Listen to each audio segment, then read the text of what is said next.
नीति वचन का अध्याय 4।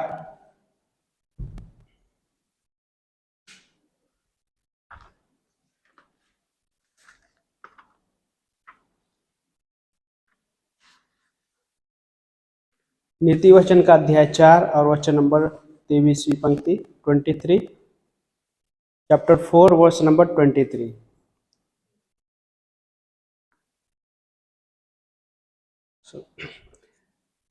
अपने हृदय की चौकसी पूरे यत्न के साथ कर, क्योंकि जीवन का मूल स्रोत वही है।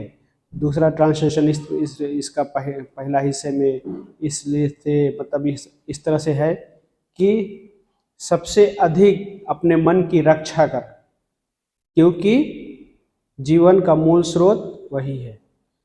और एक पंक्ति और पढ़ते हैं, यशायाह का 28वीं पंक्ति, 28 अध्याय,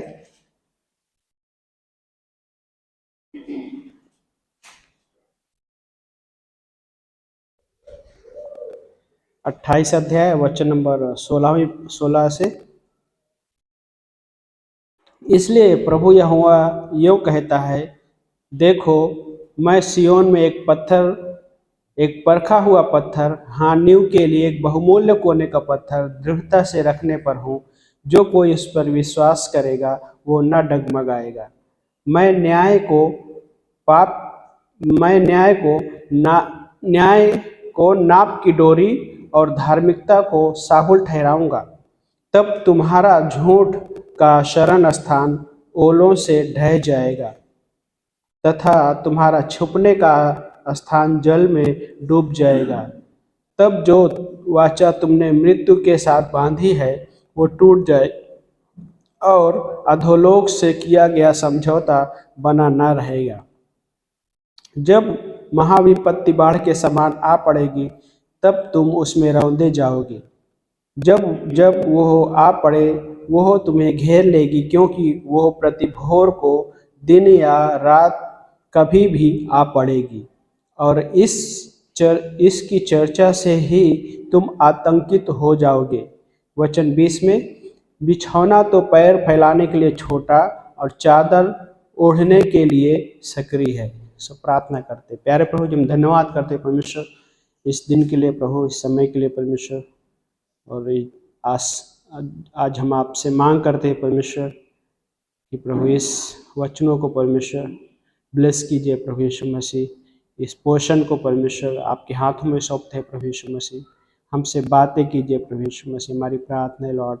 धन्यवाद करते हैं प्रभु यीशु मसीह, आपके नाम को ऊंचा उठाते हुए प्रभु आपके हाथों में सौंपते हैं प्रभु। इस पुलपिट का जो स्थान है प्रभु, ये आपका स्थान है प्रभु आप बातें कीजिए लॉर्ड जीसस। धन्यवाद करते हैं प्रभु यीशु मसीह के नाम से प्रार्थना को मानते हैं, आमीन। सो बैठ सकते हैं आप सभी।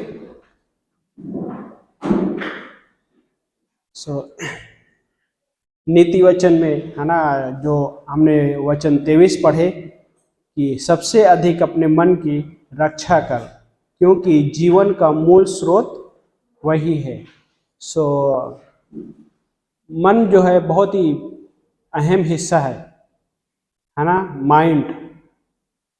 और हमारे पास मसीह का मन है, लेकिन परमेश्वर हमें बोलता है कि अपने मन की रक्षा करने के लिए, और सबसे अधिक बोलता है, सबसे अधिक अपने मन की रक्षा कर।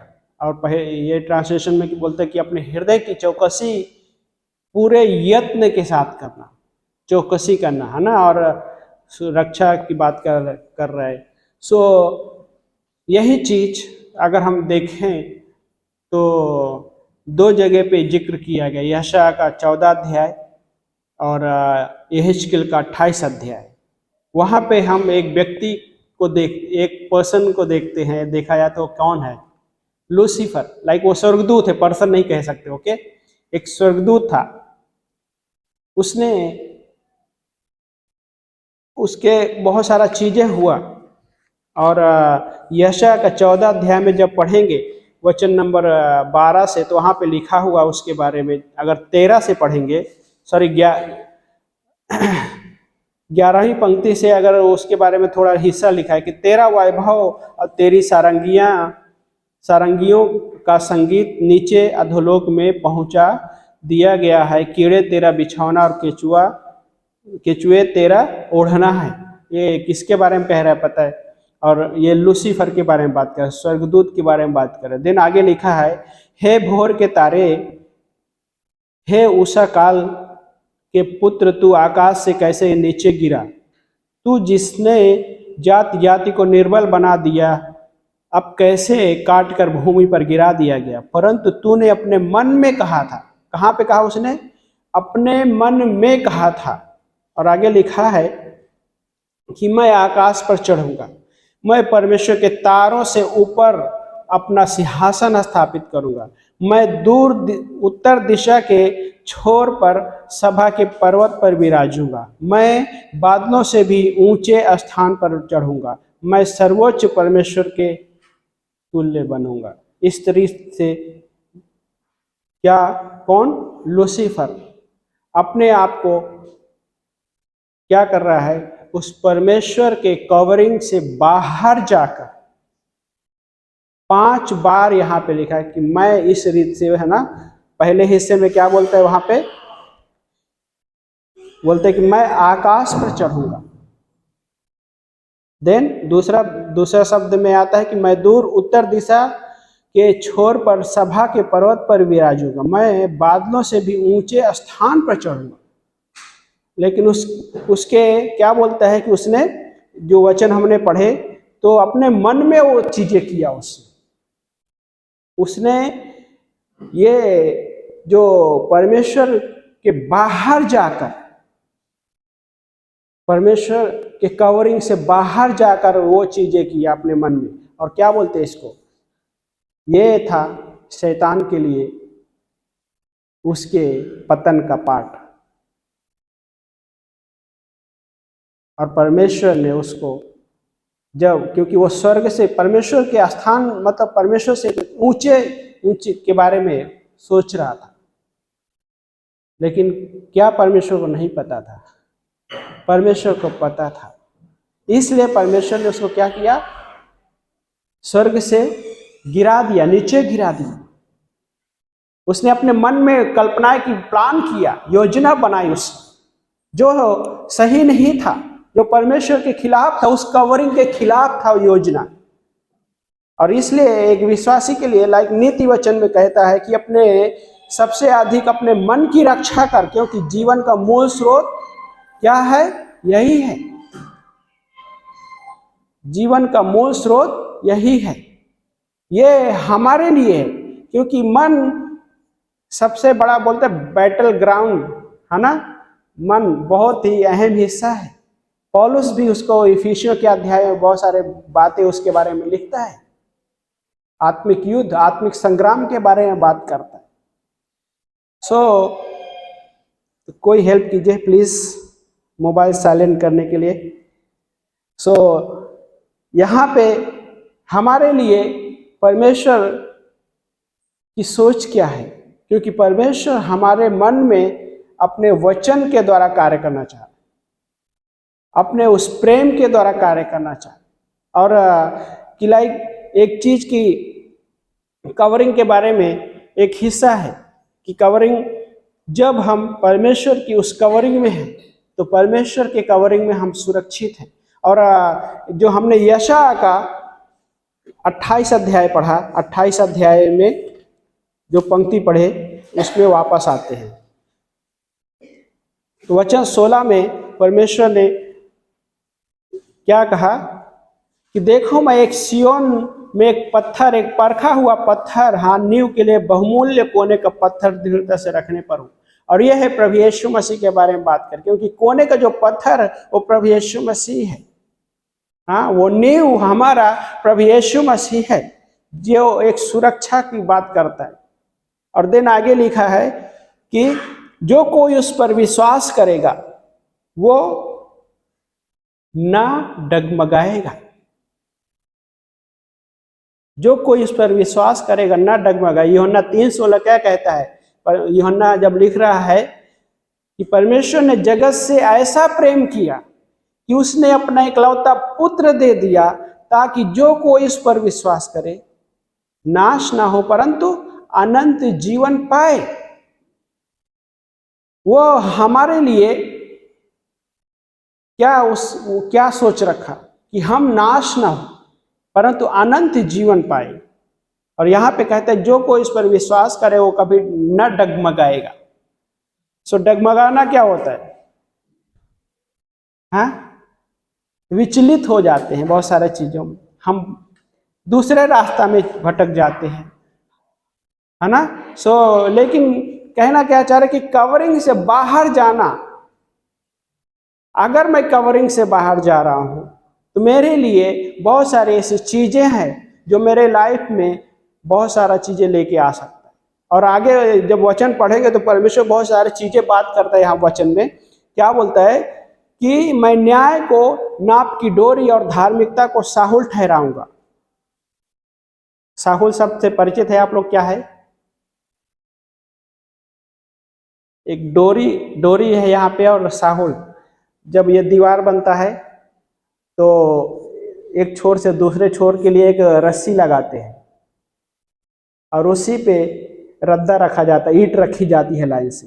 और साहुल ये होता है कि ऊपर से सीधाई, दीवार सीधी है या टेढ़ी है उसके लिए वो माप के लिए लगाया जाता है ना। सो नीचे उसमें भी धागा होता है और नीचे वो एक वजन पार्ट होता है लोहे का, और वो उसके सहारे वो नीचे डालते हैं, उसे मापता है कहीं दीवार टेढ़ी तो नहीं है। तो कोई अगर है तो मोबाइल में सर्च करके देख सकते हैं साहुल क्या होता है ना। घर बनाते हुए देखे रहेंगे। तो ये साहुल क्या गॉड बोल रहा है यहाँ पे कि बोलता है कि मैं न्याय को नाप की डोरी और धार्मिकता को साहुल ठहराऊंगा। और फिर आगे कि तुम बोलते हैं तब तुम्हारा झूठ का शरण स्थान ओलों से ढह जाएगा, है ना।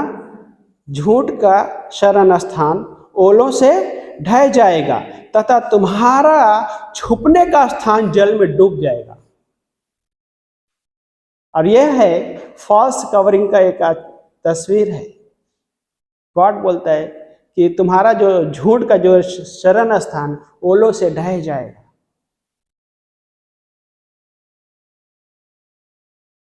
लेकिन जो सच्ची कवरिंग है परमेश्वर द्वारा दी हुई, वो कवरिंग बना रहेगा। लाइक हमें जो अनंत जीवन दिया वो जीवन कभी नाश ना होगा।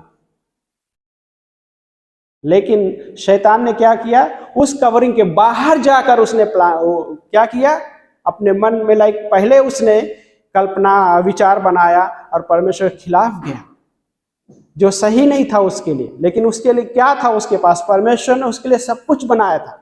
परमेश्वर बोलता है कि जो सुंदरता की जो सब कुछ सुंदरता के बारे में बोलते हैं, सब तेरे लिए बनाया गया है ना। आभूषण की बात करते हैं, गहने, हाँ, बोलते हैं तेरे लिए बनाया गया। और इंस्ट्रूमेंट की बात करते हैं, म्यूजिक इंस्ट्रूमेंट की बात करते, तेरे लिए बनाया गया। डफ, बांसुरिया, क्योंकि वो क्या था, वो शिपर था, हाँ, आराधक था। लेकिन उसके मन में क्या आया, परमेश्वर के खिलाफ उसने योजना बनाई जो सही नहीं था। परमेश्वर ने उसको क्या बोलते, सारे स्वर्गदूतों का वो लीडर था।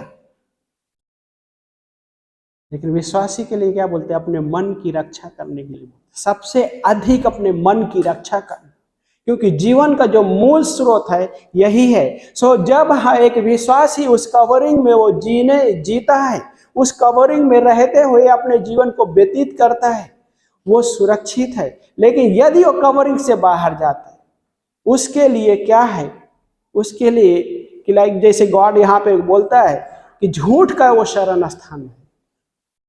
और झूठ के शरण स्थान में क्या, वचन नंबर 18 बोलता है, 28-18 यशायाह का बोलते है कि तुम जो वाचा तुमने मृत्यु के साथ बांधी है वो टूट जाएगी, और अधोलोक के साथ किया हुआ समझौता बना ना रहेगा। मृत्यु के साथ वाचा बांधने का, क्योंकि कवरिंग से बाहर जाना थोड़े समय के लिए ऐसे लगेगा हम सुरक्षित है, लेकिन परमेश्वर स्वयं कहता है कि मृत्यु के साथ वाचा बांधने के जैसा है। और आगे कि अधोलोक के साथ समझौता करने जैसा। लेकिन वो क्या है? वो अपना रिजल्ट थोड़े समय में दिखाएगा। हाँ, और आगे लिखा है वचन 19 में बोलता है, जब जब वो आ पड़े वो तुम्हें घेर लेगी, क्योंकि वह प्रति भोर को दिन या रात कभी भी आ पड़ेगा। दिन या रात कभी भी आ पड़ेगा। सो कवरिंग के बाहर जो पार्ट है, जो सच्ची कवरिंग के बाहर का जो लाइफ है, उसमें बहुत सारी चीजें हैं। गॉड बता रहा है कि ये है, हाँ, मृत्यु के साथ समझो वाचा बांधने के जैसा है वो। और आगे क्या बोलता है कि जो तकलीफें हैं कभी भी आ सकती है, लेकिन जब मैं सच्ची कवरिंग में हूं तो मुझे कोई है जो प्रोटेक्ट कर रहा है, और वो है स्वयं प्रभु यीशु मसीह। मेरे जीवन को सुरक्षा दे रहा है, क्योंकि उसने यूहन्ना 3:16 जो हमारे लिए सबसे बोलते हैं ना कि पावरफुल हिस्सा है, हमें उसने सुरक्षा के लिए प्रॉमिस किया, जो कोई भी विश्वास करेगा नाश नहीं होगा परंतु अनंत जीवन पाएगा। और आगे इस पंक्ति में जब पढ़ेंगे तो क्या बोलता है, वचन 19वीं में ही बोलते हैं, क्योंकि वो प्रति भोर को दिन या रात को कभी भी आ पड़ेगी, और इसकी चर्चा से ही तुम आतंकित होगे, थकित होगे, है ना। दूसरा ट्रांसलेशन में क्या शब्द है, पढ़िए एक जन कोई, 19वीं पंक्ति का 28-19। जब जब वह घड़ी आए तब तब वह तुमको ले जाएगी। हाँ, वह प्रतिदिन वरद रात दिन बड़ा करेगी, और इस समाचार का सुनना ही व्याकुल होने का कारण होगा। व्याकुलता, हाँ, होता है ना, हम होता है कई बार ऐसा, व्याकुलता ऐसी होती है कि क्या क्या चल क्या रहा है ना, उसका हल नहीं निकलता है कई बार व्याकुलता जब होती है ना। और वो बहुत ही अलग सा एक हिस्सा होता है व्याकुलता का। लेकिन जब मैं परमेश्वर में सुरक्षित, परमेश्वर में उस सच्ची कवरिंग में हूं, तो परमेश्वर मुझे वो रेस्ट का जीवन देता है। उसमें व्याकुलता नहीं है, वो प्रेम मुझे, मैं समझ पाता हूं परमेश्वर के प्रेम को सच्ची कवरिंग में। वो शरण स्थान झूठ का शरण स्थान नहीं है, वो सच्चा शरण स्थान है, वो हमारा मजबूत गढ़ है। जब उस कवरिंग में मैं हूं तो वो व्याकुलता मेरे लाइफ से दूर रखेगा वो परमेश्वर, और वो अपने उस वचन से मुझे आनंदित भी करेगा यदि मैं सच्ची कवरिंग में हूं। कैसा वचन क्या बोलता है कि चिकने चिकने भोजन की बात करता है ना, यशायाह में जब पढ़ेंगे तो उस तरीके से हमें वो तृप्त करता है। लेकिन ये वचन 20 वाला पार्ट क्या बोलता है, बिछौना तो पैर फैलाने के लिए छोटा और चादर ओढ़ने के लिए सकरा है। हाँ, सो ये कि लाइक परमेश्वर के अनुग्रह के बाहर क्या बोलता है कि अनुग्रह, परमेश्वर के अनुग्रह के बाहर जो है, जो इस तरीके से मतलब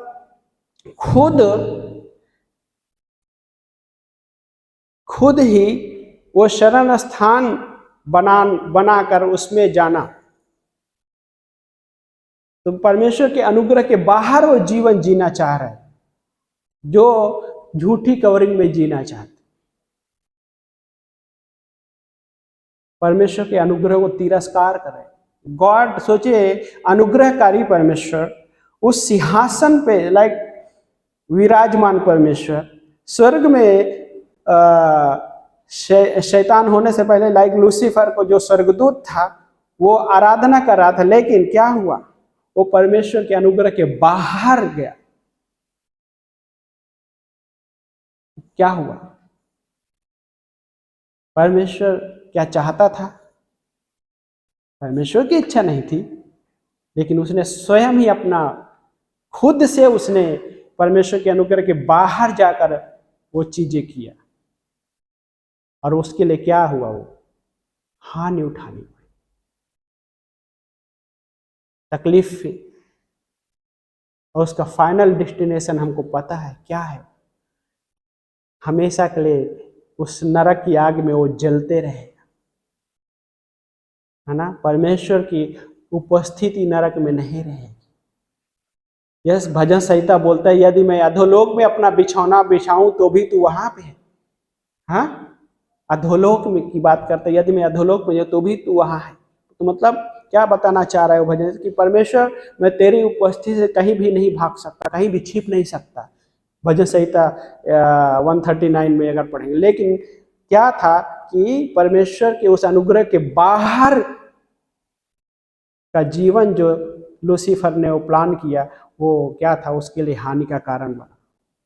और ये 1/3 स्वर्गदूत को उसने क्या किया, अपने बहकावे में ले लिया। वो झूठी कवरिंग का लालच दिया उसने।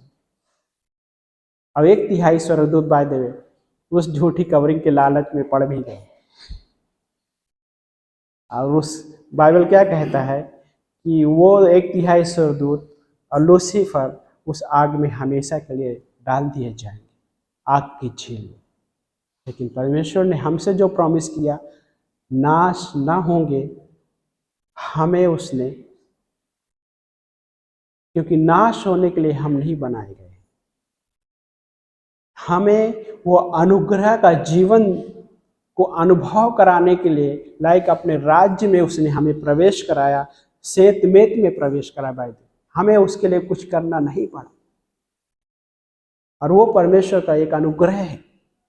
और हाँ, इस तरीके से मतलब मैं लिख रहा था कि परमेश्वर के अनुग्रह के बाहर की कवरिंग में जीवन व्यतीत करना ऐसा होगा कि ओढ़ना छोटा हो जाए। नहीं ऐसा, हाँ, ओढ़ना जो ठंडी में है ना, यहाँ तो ठंडी खैर इतना नहीं है, हाँ, जहाँ पे अच्छी खासी ठंडी पड़ती है वहाँ पे अगर चादर छोटी पड़ जाए, हाँ, नहीं सो पाएंगे। कभी हुआ है आपके साथ ठंडी में, है ना? सोना मुश्किल है, कितनी भी नींद आने दो, सोना मुश्किल हो जाएगा,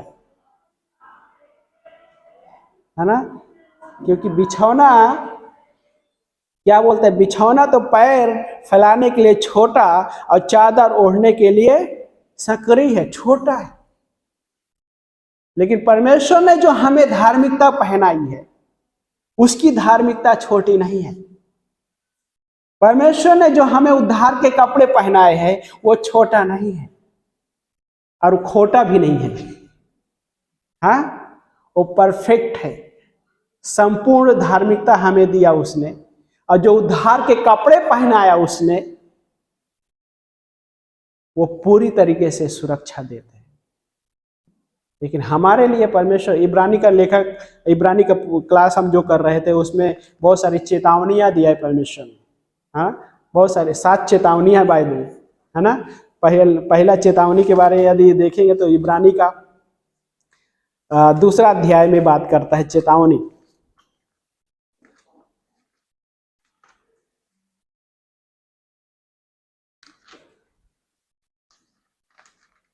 हाँ, 2 अध्याय में वचन नंबर 1 से वचन नंबर 4 तक चेतावनी है। यहाँ पे पहली चेतावनी, जब क्या बोलते हैं यहाँ पे कि इस कारण हमें चाहिए कि जो कुछ हमने सुना है उस पर और अधिक गहराई से ध्यान दें, ऐसा ना हो कि हम उससे भटक जाएं। जो कुछ हमने सुना है उस पर गहराई से ध्यान देना है, कहीं ऐसा ना हो कि हम भटक जाएं। ये चेतावनी है भाई देव, ये हर विश्वासी के लिए।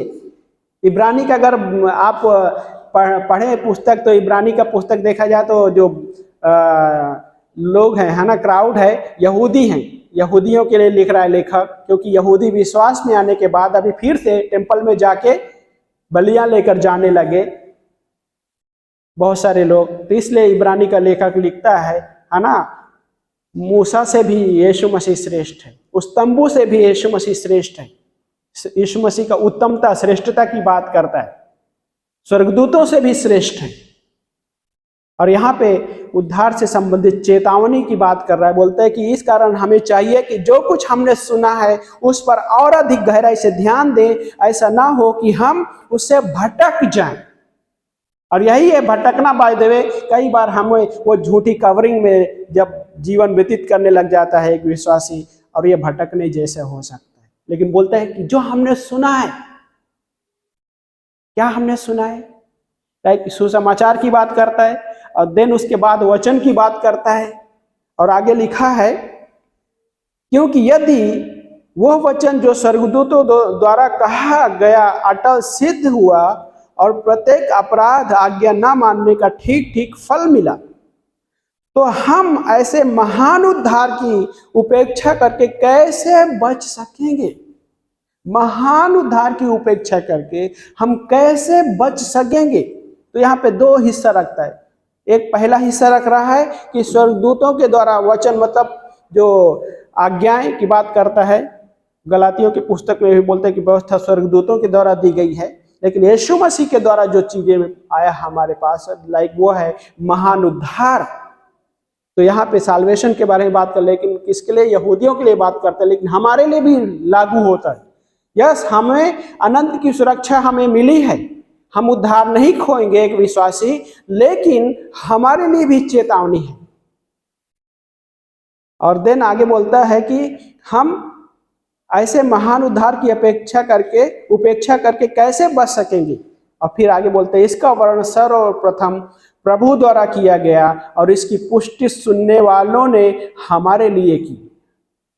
हाँ, ये चेतावनी बात कर रहा है। और यहाँ पे एक लाइक हमारे लिए ये है रोल कि हमें, अगर मुझे सही कवरिंग समझना है तो मुझे यीशु की ओर देखना पड़ेगा, यीशु पे ध्यान देना पड़ेगा। मुझे यीशु की ओर ध्यान देना है और उसके वचनों पे ध्यान देना, तब मुझे पता चलेगा कि मैं सही कवरिंग में हूं या नहीं। क्योंकि जब एक विश्वासी अपने जीवन में वचन से भरना कम होने लग जाता है, सबके लाइफ में होता है भाई, है ना, ठंडा हो जाना होता है, और तभी ये चीजें शुरू हो जाती है। तो इसलिए हमारे लिए जरूरी है कि लाइक परमेश्वर के कहे हुए वचन पे हमें ध्यान देना और देन उस पे मनन करना। और ये वचन ही हमें बताएगा कि मैं सही कवरिंग मेरे लिए क्या है। और सही कवरिंग परमेश्वर के द्वारा दी हुई वो कवरिंग है जो परफेक्ट है, क्योंकि उसकी जो धार्मिकता जो हमारे लिए क्या है, परफेक्ट धार्मिकता, संपूर्ण धार्मिकता है। और एक हिस्सा और पढ़ते हैं,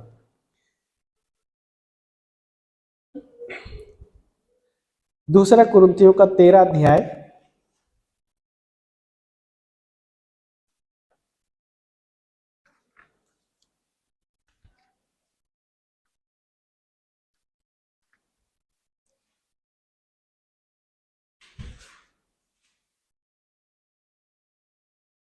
वचन 5 पढ़िए एक जन कोई।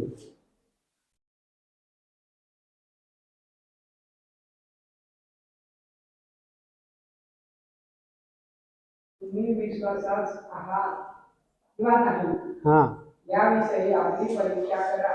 हाँ आपली प्रतिती पहा, येशू ख्रिस्त तुम्हामध्ये आहे असे तुम्ही स्वतः समजल्याने समजताना नाही, तर तुम्ही कसोटी सुटलेले नाही। है ना, हिंदी में ही पढ़िए एक जन।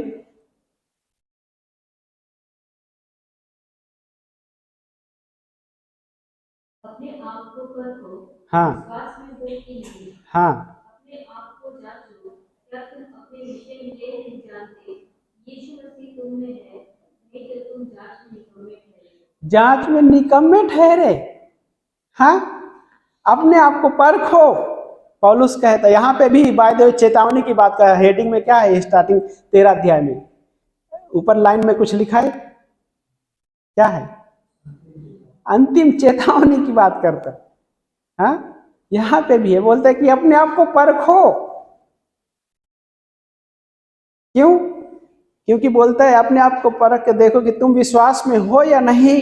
अपने आप को जांचो, या क्या तुम अपने विषय में नहीं जानते कि यीशु तुम में है, अन्यथा तुम जांच में क्या निकम्मे निकले, खोटे निकले। पौलुस यहाँ पे भी चेतावनी के रूप में लिख रहा है। सो एक विश्वासी होने के नाते, है ना, परमेश्वर भजन संहिता में पढ़ेंगे तो भजन संहिता का लेखक बोलता है परमेश्वर मुझे जांच कर परख ले कि कहीं मुझ में पाप तो नहीं है, जांच कर परख ले। और यही है परमेश्वर का वचन हमें जांचता है परफेक्ट कि किस रीति से कहाँ पे कमी आई। हाँ, सीटी स्कैन कौन सा हो, क्या बोलते हैं, सीटी स्कैन ना, जो पूरा बॉडी को स्कैन करता है, देन उससे बीमारियों को पता लगाया जाता है। ये वचन है हमें पूरी तरह से सीटी स्कैन के जैसा जांचता है। और लिख पौलुस बोलते हैं अपने आप को जांचो परखो कि तुम विश्वास में हो कि नहीं। और यही है हमारे लिए कि मैं सच में सही कवरिंग में हूं या नहीं। यदि मैं सही कवरिंग में हूं तो मैं सुरक्षित हूं, और यदि मैं झूठी कवरिंग में हूं तो उसका रिजल्ट थोड़े समय में के बाद पता चलता है। थोड़े समय के लिए लगेगा कि सही है, बट वो सही नहीं है।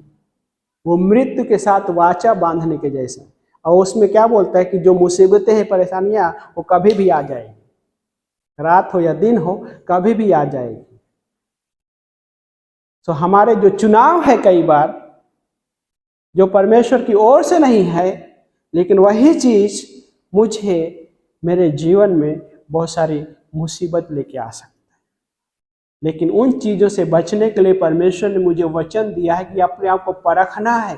कि कई बार हमें विवेक में भी पता होता है गलत है, लेकिन वो निर्णय लेने के बाद क्या होता है, वो उसका परिणाम गलत निकलता है। लेकिन परमेश्वर हमें उस परिणाम उसमें नहीं डालता है। हाँ, परमेश्वर हमें उसमें नहीं डालता। परमेश्वर ने हमें जो सही जीवन दिया है, वो जीवन हमारे नाश होने के लिए नहीं है। वो हमें अनंत का जीवन के साथ बहुत सारी चीजें हमारे लाभ के लिए। यिर्मयाह 29:11 वो क्या बोलते हैं कि परमेश्वर बोलते हैं कि मेरी जो कल्पना योजना है तुम्हारे हानि के लिए नहीं है, परंतु लाभ के लिए है। और परमेश्वर बोलते हैं कि मैं उसे पूरा भी करूंगा। 29:11 यिर्मयाह 29:11। हाँ, बोलता है कि यहोवा कहता है कि मैं उन योजनाओं को जानता हूं जिन्हें मैं तुम्हारे लिए बनाई है, और ऐसी योजनाएं जो हानि की नहीं परंतु कुशल की है। परमेश्वर की योजना कैसी है? हानि की नहीं। और ये है एक, हम इसको ये भी कह सकते हैं कि परमेश्वर की जो कवरिंग है वो हमारे लिए हानि की नहीं है, हमारी कुशलता, हमारी सुरक्षा के लिए है। हाँ? और देन आगे इसी पंक्ति को कंप्लीट करते क्या बोलता है, योजनाओं को मैं जानता हूं जिन्हें मैं तुम्हारे लिए बनाई है, ऐसी योजनाएं जो हानि की नहीं परंतु कुशल की ही हैं। कुशल की हैं कि तुम्हें उज्जवल भविष्य और आशा। ये परमेश्वर की हमारे बारे में विचार है। और आगे भी पढ़ेंगे, अगर 12 बोलता है तब तुम मुझे पुकारोगे और मेरे पास आकर मुझसे प्रार्थना करोगे और मैं तुम्हारी सुनूंगा। तुम मुझे ढूंढोगे और पाओगे कि तुम संपूर्ण हृदय से मुझे ढूंढोगे। फिर आगे बोलता है यहोवा कहता है कि मैं तुम्हें मिल जाऊंगा और मैं तुम्हें बंधुआई से लौटा ले आऊंगा। मैं तुम्हें उन सब जातियों और उन सब स्थानों से जहां मैंने तुम्हें खदेड़ दिया था इकट्ठे करके ले आऊंगा। मैं तुम्हें उसी स्थान पर लौटा लाऊंगा जहां से मैंने तुम्हें बंदी बनाकर निकाला था। यहोवा की यह वाणी है ना। सो परमेश्वर हमें सुरक्षा, हमारे बारे में जब सोचता है तो उसकी योजना, कल्पनाएं हानि की नहीं है परंतु कुशल की है। परमेश्वर की कवरिंग हमारे लिए हानि की नहीं है, हमारे लिए कुशलता, भलाई के लिए उसकी कवरिंग है। और आखिरी में एक नीति वचन का जो 4:23 हमने पढ़ा, वह हमारे लिए कि परमेश्वर ने हमें बहुत कुछ दिया है भाई, बहुत कुछ। और हमें एक विश्वासी होने के नाते परमेश्वर बोलता है कि अपने मन की चौकसी करो, सबसे अधिक अपने मन की रक्षा करो, तो जीवन का मूल स्रोत यही है। सो मुझे समझना है कि मैं क्या सुन रहा हूं, मैं इस मन में क्या ले रहा हूं, क्या सही स्थान से चीजें आ रही है या सही स्थान से नहीं आ रही। इसलिए परमेश्वर ने हमने अपना मन दिया कि हम उसके मन के द्वारा हम उसके साथ संगति कर सकें, हम उसके मन के द्वारा हम प्रार्थना भी कर सकें, हम उसके मन के द्वारा परमेश्वर से मांग भी सकते हैं, उसकी मन के द्वारा हम परमेश्वर की आराधना भी कर सकते हैं, क्योंकि उसके मन के बिना हम उसके मन को नहीं समझ सकते। इसीलिए उसने हमें अपना मन दिया है, और उसके मन के द्वारा ही जब हम, इसलिए दिया गया कि हम संगति भी कर सकें। क्योंकि जब हम अविश्वासी थे तो संगति के लिए क्या है, बाहर थे हम, दूर थे हम, परमेश्वर रहित थे हम। पौलुस कहता है कि हम परमेश्वर रहित थे, इफिसियों का पुस्तक में लिखता है। हम क्रोध की संतान थे, लेकिन हमें उसने अपनाया, हमें वो अनंत का जीवन दिया, और उसने हमें अपना मन भी दिया, ताकि हम उसके मन के द्वारा उसके मन की बातों को समझ सकें कि वो हमारे लिए कैसा विचार रखता है, हमारे लिए कैसी योजनाएं रखता है, कैसे वो सोचता है हमारे लिए। उसके मन के द्वारा हम समझ पाए, और उसके मन को समझने के लिए गॉड ने होली स्पिरिट भी दिया है, हमें पवित्र आत्मा भी दिया है, और वचन दिया है, ताकि हम वचन के द्वारा समझ सकें। कई बार बहुत सारा चीजें होता है तो हमें वचन ढूंढना है कि इस हिस्से से रिलेटेड वचन क्या कहता है मेरे लिए, है ना। बहुत सारा चीजें हैं, स्पष्ट रूप से कहीं दिखेगा नहीं कि स्पष्ट, लेकिन परमेश्वर का जो वचन के द्वारा जो सिद्धांत है, वो चीजों को परमेश्वर हमें सिखाता है। थोड़ा यहाँ थोड़ा वहाँ, नियम पर नियम, आज्ञा पर आज्ञा करके परमेश्वर हमें सिखाता है, थोड़ा थोड़ा करके। एक ही समय में सब कुछ हमें एक ही झटके में गॉड नहीं सिखा देता। इसीलिए तो हम सीख रहे हैं कि अपने मन को चौकसी, मन की रक्षा करने के लिए सीख रहे। कैसे? उसके वचनों के द्वारा।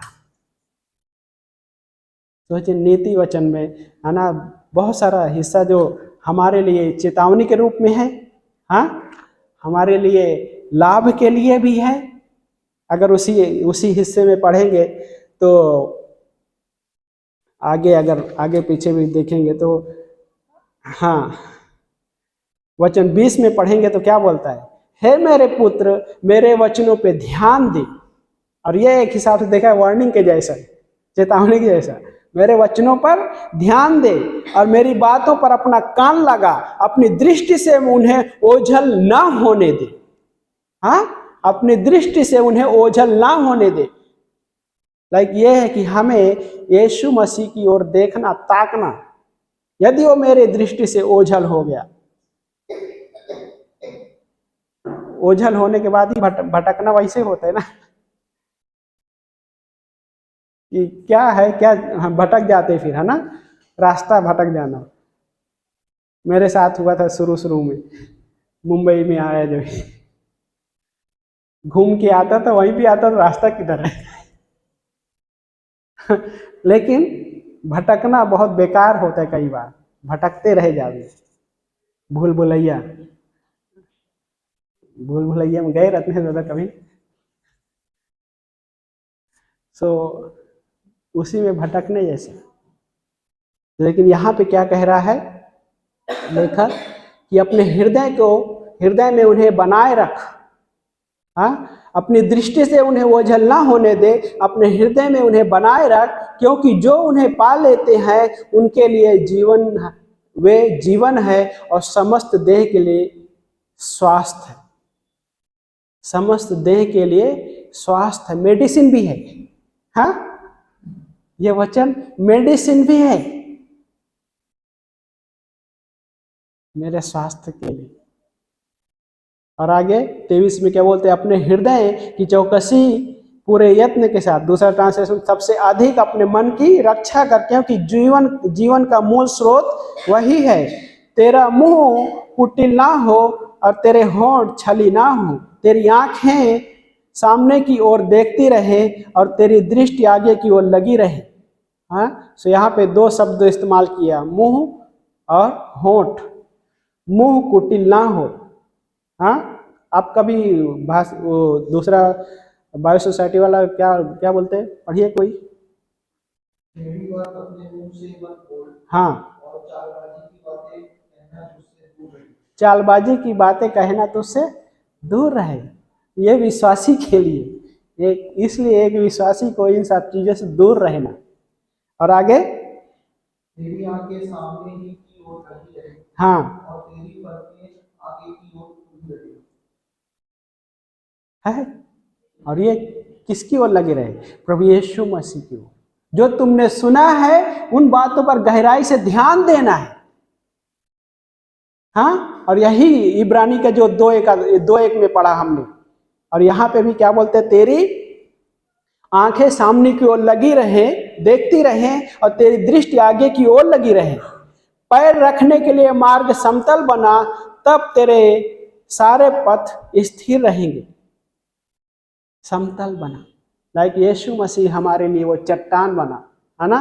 चट्टान बाद स्थिरता को दर्शाता है, स्थिर, कि उसने हमें, जब हमने विश्वास किया, तो विश्वास करने के बाद क्या बोलते हैं, हुआ है ना हम सबके पास। जब हमने विश्वास किया, उद्धार में आए, जब उद्धार को समझे, कुछ क्या बोलते हैं कि हमें पूरी तरह हमको परमेश्वर एहसास कराता है उस बात को, है ना। कोई बीमार होता है और उद्धार ग्रहण करता है, और उस क्षण में ऐसा लगता है कि वाह, पूरा बोझ निकल गया। हाँ, पूरा बोझ निकल गया। जब परमेश्वर चंगाई देता है, तो चंगाई को भी ऐसा लगता है पूरी तरह से चंगाई दे दिया।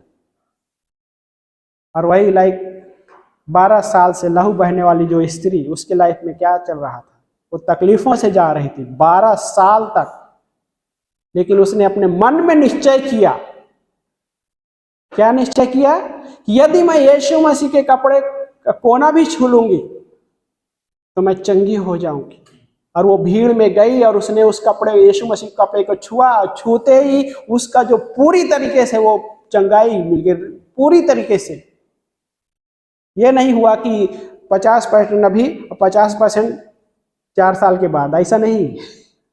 हाँ, 100% यीशु मसीह ने पूरी चंगाई। कैसा कैसा वो उस समय उसने फील किया, सोचने जैसा, है ना। कई बार हम भी उन चीज़ों को फील करना है, हमें महसूस करना है, किस तरीके से उसका वो समय रहा होगा जब उसने चंगाई पाई। और परमेश्वर हमारे लाइफ में वही चीज़ किया उसने, और अभी भी कर रहा है और आगे भी करेगा। सो उसका वचन पे हमें ध्यान लगाए। ये वचन मेरे लिए सामर्थ का कार्य करेगा, ये वचन। इसलिए अपने मन की चौकसी हमें हर दिन करना है भाई, हर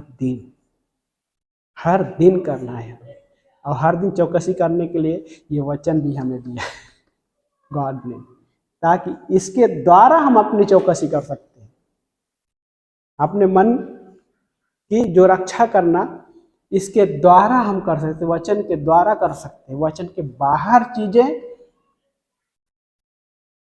यस, ऐसा हम नहीं कहते कि वचन के ऐसी बहुत सारी चीजें हैं हमारे जीवन में, बाय द वे हम इस्तेमाल करते, लेकिन फाइनल जो है, अल्टीमेट जो पार्ट है, वो है परमेश्वर का वचन है। और ये वचन मेरे लाइफ को, है ना, लाइक हमने पढ़े ना, क्या मेडिसिन का ही जैसा है ना। एक पंक्ति और बहुत खतरनाक पंक्ति, खतरनाक मिस कहने का तो कई बार ऐसा पंक्तियां बोलता है, ऐसा आर पार तलवार छेदने और बेदने जैसा होता है। मत्ती, आई थिंक नीति वचन के 12 अध्याय में पंक्ति है,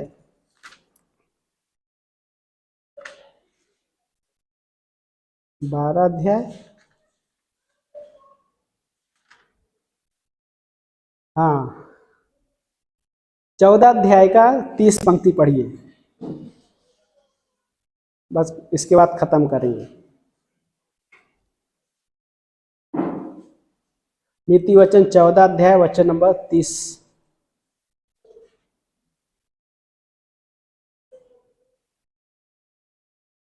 शांत मन तन का जीवन है, परंतु मन के जलने से हड्डियां भी जल जाती हैं। मन के जलने से हड्डियां भी जल जाती हैं। किसको चाहिए ये? हाँ अंतःकरण देह के जीवन आहे, हाँ, पण मच्छर आणि हाडे कुस है ना, हाड़े चुस, क्या बोलते हैं, जो करे वाला चढ़तो तो आपका बस बस बस, है ना। तो वही था वचन नंबर 30 में बोलते हैं शांत हृदय तन का जीवन है, परंतु ईर्ष्या हड्डियों को गला देता है। ईर्ष्या हड्डियों को गला देता है। लेकिन उससे पहले शांत हृदय कहाँ से मिलेगा? उसके वचन के द्वारा, क्योंकि यीशु मसीह ने क्या हमसे प्रॉमिस किया, मैं तुम्हें अपनी शांति देता हूँ, स्वयं की शांति देता हूँ, जो संसार देता है वो नहीं। संसार में झूठी कवरिंग में है, जो बाहर की कवरिंग है वो मेरे लाइफ में वो शांति नहीं देगा। वो मेरे लाइफ में थोड़े समय के लिए झूठी शांति देता है, काउंटरफिट, है ना, नकली चीजें। लेकिन असली गॉड के पास है असली शांति, यीशु मसीह के पास वो शांति है। और उसने प्रॉमिस किया कि मैं अपनी स्वयं की शांति दूंगा। और उसके पास शांति का अगर देखना है, परखना है, जब आंधी तूफान चल रही है उस बोट में वो शांति से सोया है। लेकिन चेले, हे प्रभु हम नाश हुए जा रहे हैं, क्या तुझे हमारी चिंता नहीं है? परेशान है। लेकिन यीशु मसीह, आंधी तूफान चला लेकिन वो शांति में सो रहे। अब यीशु मसीह बोलते वो मैं वही तुम्हें अपनी शांति देता, अपनी शांति देता। और असली शांति उसके कवरिंग, सच्ची कवरिंग में ही है, जो प्रभु यीशु मसीह ने हमें दिया है। आमीन। सो आइए क्लोज करते हैं। मे बी नेक्स्ट वीक भी कुछ कवरिंग का ही पार्ट थोड़ा सीरीज जैसा करें, है ना। आइए प्रार्थना करते हैं। प्यारे प्रभु जी, हम धन्यवाद करते हैं परमेश्वर इस दिन के लिए, परमेश्वर इस समय के लिए। परमेश्वर प्रभु आपने जो हमारे लिए प्रभु यीशु मसीह प्रॉमिस किया है, परमेश्वर हमें जो आपने सच्ची कवरिंग दिया है प्रभु यीशु मसीह, वो आपका वचन है परमेश्वर। और ये वचन पे लेखक, जैसे इब्रानी का लेखक बोलता है कि जो हमने सुना है उन बातों पे गहराई से ध्यान देना। यस लॉर्ड, आपका वचन जो हम सुनते हैं परमेश्वर, ये वचन हमारे लिए जीवन है प्रभु यीशु मसीह। ये वचन हमारे लिए मेडिसिन से भी बढ़कर है परमेश्वर। ये वचन हमारे लिए प्रभु, हमारे लिए सलाहकार बनता है परमेश्वर। ये वचन प्रभु हमें मदद करता है कि प्रभु हम उस झूठी कवरिंग में जाने से बच सके परमेश्वर। ये वचन हमें ये कार्य करता है कि हम झूठ के उस शरण स्थान में जाने से बचते हैं परमेश्वर। और ये झूठ का शरण स्थान वो शैतान की ओर से, वो संसार की ओर हो सकता है, संसार की ओर से। लेकिन परमेश्वर जो आपने हमें वो कवरिंग दी है प्रभु, उस कवरिंग में सुरक्षा है प्रभु यीशु मसीह। और वो कवरिंग यूहन्ना 3:16 में अद्भुत तस्वीर दिखती है कि उसने हमसे वादा किया है कि जो कोई भी विश्वास करेगा वो नाश नहीं होगा परंतु अनंत जीवन पाएगा। परमेश्वर हम धन्यवाद करते हैं परमेश्वर, आपके विचार हमारे प्रति जो प्रभु हानि के नहीं है परमेश्वर, परंतु कुशल के लिए है परमेश्वर। धन्यवाद करते हैं परमेश्वर इस भवन में बैठे हर एक व्यक्ति के लिए परमेश्वर, आपके विचार कुशल के हैं परमेश्वर, हानि के नहीं है परमेश्वर। लेकिन कई बार ऐसा पॉसिबल है परमेश्वर कि उस कवरिंग से बाहर जा भटका सकता है शैतान, उन चीजों विचारों में लेके भटका सकता है। लेकिन प्रभु आप मदद कीजिए हर किसी को परमेश्वर, कि आपको सच्ची कवरिंग में बने रहे हैं प्रभु हेल्प कीजिए परमेश्वर, कि अपने विश्वास को परख सके हम सब प्रभु, कि हम विश्वास में हैं कि नहीं। क्योंकि प्रभु यदि हम उसमें नहीं हैं तो हम निकम्मे ठहरते हैं। हाँ प्रभु, लेकिन प्रभु आपने हमें उस वैसे नहीं बनाया है प्रभु। धन्यवाद करते हैं परमेश्वर पिता। हम इस समय प्रार्थना कर रहे हैं यीशु मसीह कि प्रभु हमें मार्गदर्शन कीजिए प्रभु। यदि ऐसा कोई हिस्सा है भटकने जैसा तो परमेश्वर हमें हेल्प कीजिए प्रभु, कि हम फिर से प्रभु आपकी उस सच्ची कवरिंग में जीवन व्यतीत कर सके परमेश्वर। धन्यवाद करते हैं राजाओं के राजा प्रभु के प्रभु, आपका अद्भुत करने वाला वो परमेश्वर है प्रभु, जो प्रभु समुद्र को दो भाग कर दिया, वो परमेश्वर जो चट्टान से पानी पिलाया, वो स्वयं प्रभु यीशु हमारी चट्टान है, वो परमेश्वर जो जीवित परमेश्वर है। धन्यवाद करते हैं परमेश्वर, धन्यवाद करते हैं राजाओं के राजा प्रभु के प्रभु।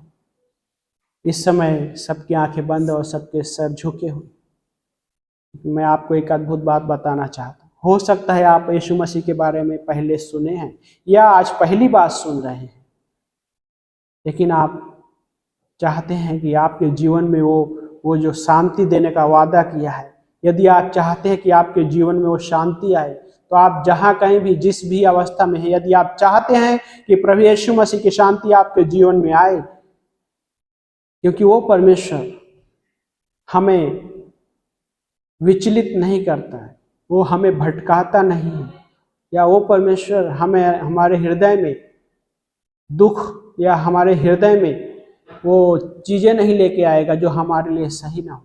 लेकिन यदि आप चाहते हैं कि उसकी शांति आपके जीवन में आए, तो आप एक छोटा सा प्रार्थना कर सकते हैं मेरे पीछे। यदि आप चाहते हैं, आप अपने हृदय में कह सकते हैं, प्रभु यीशु मैं आपके नाम में विश्वास करता हूँ, प्रभु यीशु मैं आपके नाम में क्षमा मांगता हूँ या क्षमा मांगती हूँ कि आप मेरे पापों के लिए सूली पर मारे गए, कब्र में दफनाए गए, तीसरे दिन जी उठे। इस संदेश पर विश्वास करता हूँ या विश्वास करती हूँ, प्रभु यीशु मसीह के नाम से, आमीन। यदि आपने प्रार्थना किया है तो ये पवित्र शास्त्र इस बात की गारंटी देता है कि आपके सारे पाप क्षमा हो चुके हैं।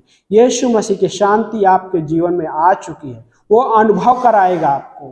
धन्यवाद करते हैं परमेश्वर, धन्यवाद करते हैं। प्रभु यीशु मसीह के नाम से प्रार्थना को मानते हैं, आमीन।